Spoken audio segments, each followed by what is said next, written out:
नमस्कार, स्मितास क्लाउड किचनमध्ये आपले खूप खूप मनापासून स्वागत आहे। गरम गरम वरण भातासोबत किंवा इतर भाज्यांसोबत काही तिखट तोंडाला चव येईल असं खायचं असेल तर बनवा या खानदेश पद्धतीच्या तेल पाण्याच्या मिरच्या। अगदी सोपी आणि कमी साहित्यात होणारी ही रेसिपी आहे। रेसिपी सुरू करण्याआधी माझ्या चॅनलवर नवीन असाल तर सबस्क्राइब करून बेल आयकॉन प्रेस करायला विसरू नका।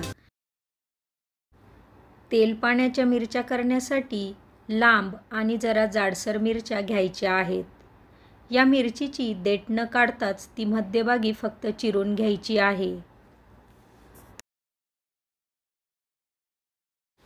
अशा पद्धतीने मिरची कापल्यानंतर आतल्या साइडने जरा मीठ लावून घ्यायचं आहे।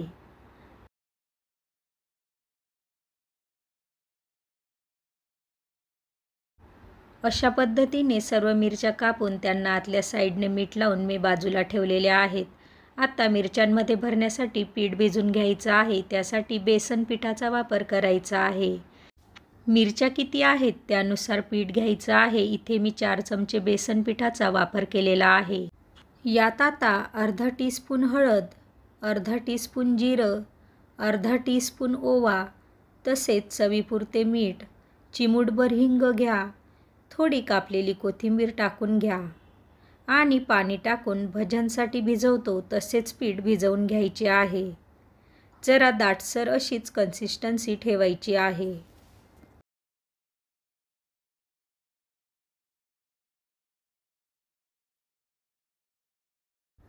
अशा पद्धतीने जरा दाटसर असंच पीठ मिरच्यांमध्ये भिजण्यासाठी भिजवून घेतलेलं आहे।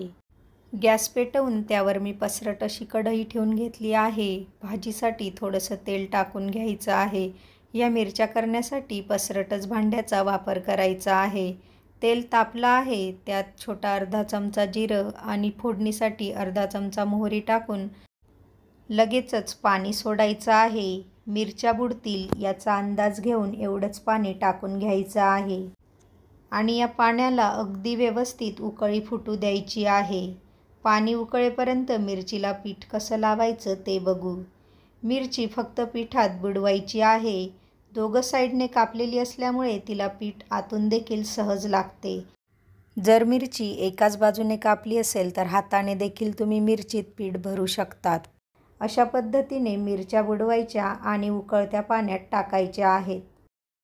पाणी अगदी व्यवस्थित उकळू लागलं आहे। पिठात बुडवलेल्या मिरच्या आता भराभर उकळत्या पाण्यात टाकून घ्यायच्या आहेत।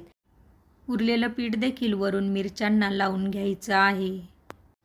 आता या मिरच्या झाकण न झाकता लो मीडियम फ्लेमवर पूर्ण पाणी आटेपर्यंत अशा शिजू द्यायच्या आहेत। पाणी हळूहळू आटून कमी झालेलं आहे आणि आता फक्त तेल दिसायला लागलेलं आहे। पाणी अगदी पूर्णपणे आटलेलं आहे, तुम्ही इथे बघू शकतात।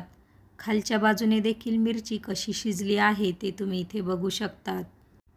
गॅसची फ्लेम आता बंद करून घ्यायची आहे। अशा पद्धतीने तेल पाण्यात शिजवलेल्या या मिरच्या खानदेशात मोठ्या प्रमाणावर केल्या जातात। अगदी झटपट आणि कमी साहित्यात होणारी ही रेसिपी आहे।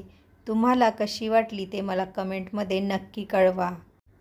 आवडली असेल तर लाईक करून माझं चॅनल सबस्क्राईब करायला विसरू नका। पुन्हा भेटूया पुढच्या व्हिडिओमध्ये।